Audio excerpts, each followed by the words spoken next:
Professor, thank you so much for your time. My pleasure. Olaf Scholz, the new German Chancellor, is considering making vaccinations compulsory for the over 60s. Is it time that happened elsewhere?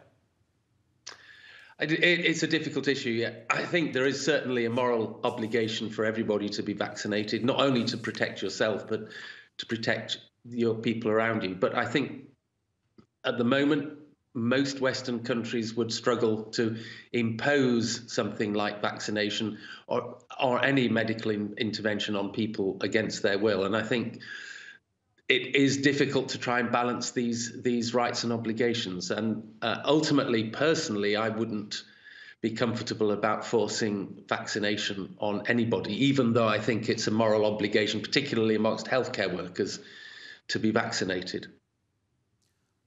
How much more are we understanding about the long-term effects of having COVID-19?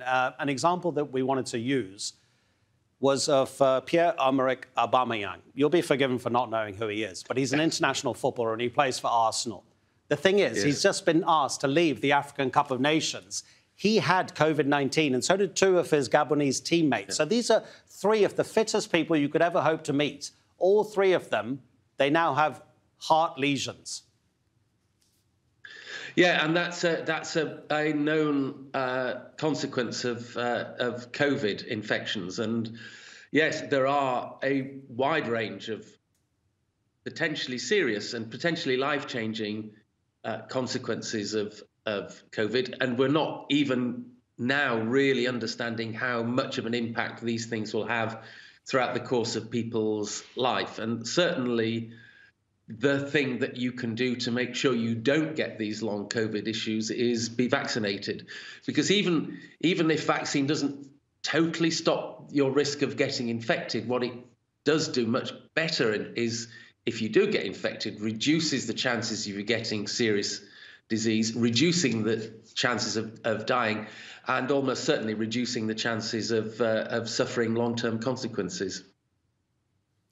The United Kingdom is reducing isolation for those who've had COVID-19 to 5 days. The Health Secretary a few days ago said, Sajid Javid, that the UK is the freest country in Europe. People should be proud of it, that it's showing the rest of the world how to live with COVID-19.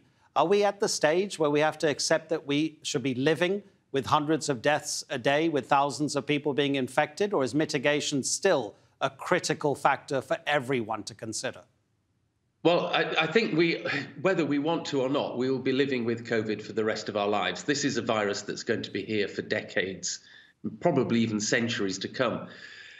We almost certainly won't be. The number of deaths that we're seeing at the moment in the UK is clearly far too many. And it's not something that is likely to continue forever. We are seeing now far fewer deaths than we saw a year ago, partly because of vaccine, but also more recently because of the impact of Omicron. And I think we will see the disease, COVID, getting less severe over coming months. And at some point, yes, we do have to say, well, OK, this is it. We will live with this and we won't do anything other than vaccinate perhaps our more vulnerable people to control its spread, because something that's going to be with us forever, we can't ultimately be implementing restrictions and control measures for decades to come.